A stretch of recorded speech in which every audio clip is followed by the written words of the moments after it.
So I've got everything ready to go. Everything's in my bag. I am fully ready and we're going to set off in about 10 minutes. So yeah, I'm nervous but very excited and hopefully everything works technical wise. The idea is I think we're going to take this desktop tripod and put it above my drawing and then attach my phone and then live stream it through, is it OBS? Yeah. And then hopefully it'll be like live streamed onto a projector behind me so people can see what I'm working on like a larger screen. Because obviously what I'm doing is 6 by 6 inches, but it's going to be cropped to about 3 by 3 inches. So it's not actually going to be that big of a drawing. So yeah, just wanted people to see it on a bigger scale. But if they want to come around and look at what I'm doing like close up, then they can do as well. But yeah, all ready to go.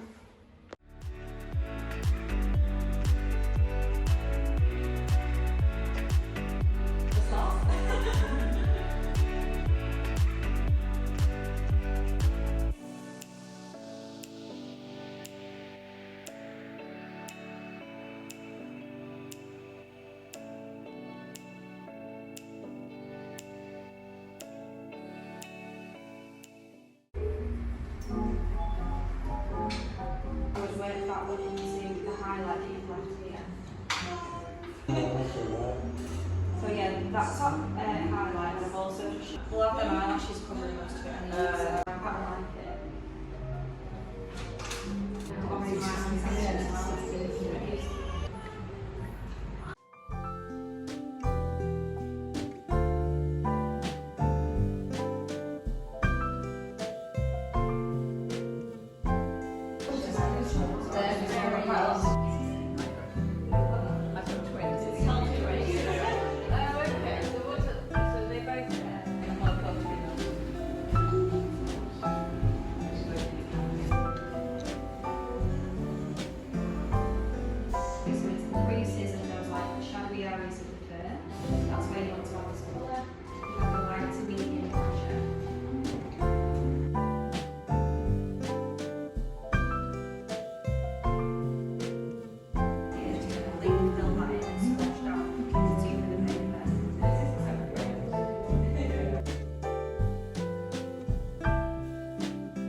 So I'm back from London. I got back yesterday afternoon and the workshop went so well. I couldn't have asked for like a nicer, like lovelier group of people that came to it. It was just a really nice group. But yeah, it all went smoothly. I'm glad that I prepared as much as I did and got organised with like all the booklets because it was just easier for me as well to kind of teach step by step and try and keep within the time frame, which we pretty much did. We just had like a few of those tiny details left to finish off. And it kind of overran as well by about 10 minutes. But yeah, all in all, it went really well. So if you're an artist and you're thinking about doing your own workshop or art class, just go for it. If you've been teaching tutorials online, that definitely helps with how you explain things because it's kind of already cemented in your head as to how to kind of explain certain techniques and like the best way for it to come across. I'd maybe practice recording tutorials or recording yourself drawing and just simply talking through it if you've not, you know, practiced teaching or anything like that before, just so you've got a bit more experience on that end. So a few people left early because obviously it did overrun a little bit and people had to go and get trains and stuff, but I will put a picture here of the people that were left at the end of the class. So we all held up our work at the end, but it just went really well like throughout the art class. We had a bit of wine, we were chatting. We basically also did like a live stream. So I took my desktop tripod, attached it to where we were working on like the glass table, which was positioned above my work. So as I was working, it was sort of live streaming from the camera on my iPhone to my MacBook and then to a projector which was behind me. So people could just basically see what I was working on at a bigger scale. So yeah, I'm glad that I sort of thought everything through and the setup definitely turned out really well. So yeah, success. I hopefully will be doing many more workshops to come. This is hopefully just the first of many.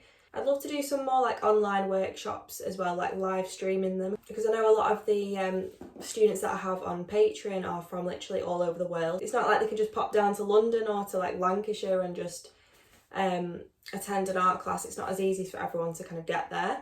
So online is always a lot easier and you can reach a lot more people, but it's always good to do like in-person classes as well. You kind of get that immediate feedback, and I was able to help people more like one-to-one as they were working through it as well, which you probably again saw in the previous clips. So the Green and Stone Gallery in Chelsea, where I did my workshop, kindly gave me a gift voucher for, you know, doing the workshop. So I went to the shop. Basically it's got a gallery on one side, a framing gallery on the other side of the road, and then connected to the actual gallery there's like a shop full of pencils, paper, everything you could imagine, paints, brushes, sketchbooks, Christmassy stuff.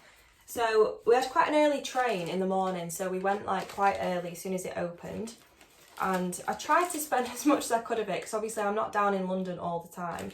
It's quite a long way for me to go, but I spent about half of it on a million new pencils literally. And I also got some of this, which is a pencil blending solution. I just wanted to try some like new things that I've not tried before and do like a bit of a review video, which I'm probably going to put on Patreon.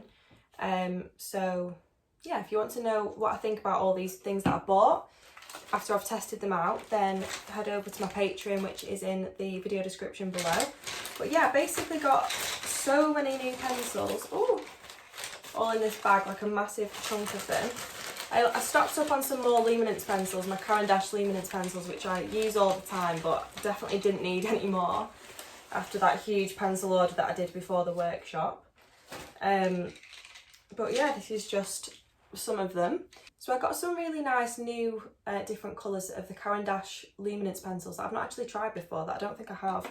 I also got quite a few of the Faber-Castell watercolour pencils. So these are all activated with water, and you can basically like use them like paints, but obviously keep it a lot more controlled because it's still a pencil. So I've got literally loads of these because I wanted to try maybe like a small drawing and make it into a tutorial and see, just kind of go for it and see what we end up with really. I also got these Caran d'Ache pencil blenders. So I think it's basically, again, I've not used this before either, but I think it's basically like a very neutral colour that you can use over the top just to kind of melt all those pigments together if you're struggling to kind of smooth everything out and get everything to blend. But yeah, so I've got quite a few new things to try, but I just thought I'd show you that. And they also gave me this lovely little bag. So yeah, so thank you so much for watching this YouTube video, and hopefully for watching part 1 as well. That was probably a bit more helpful. I definitely recommend watching part 1 before you watch this one, so it makes a bit more sense.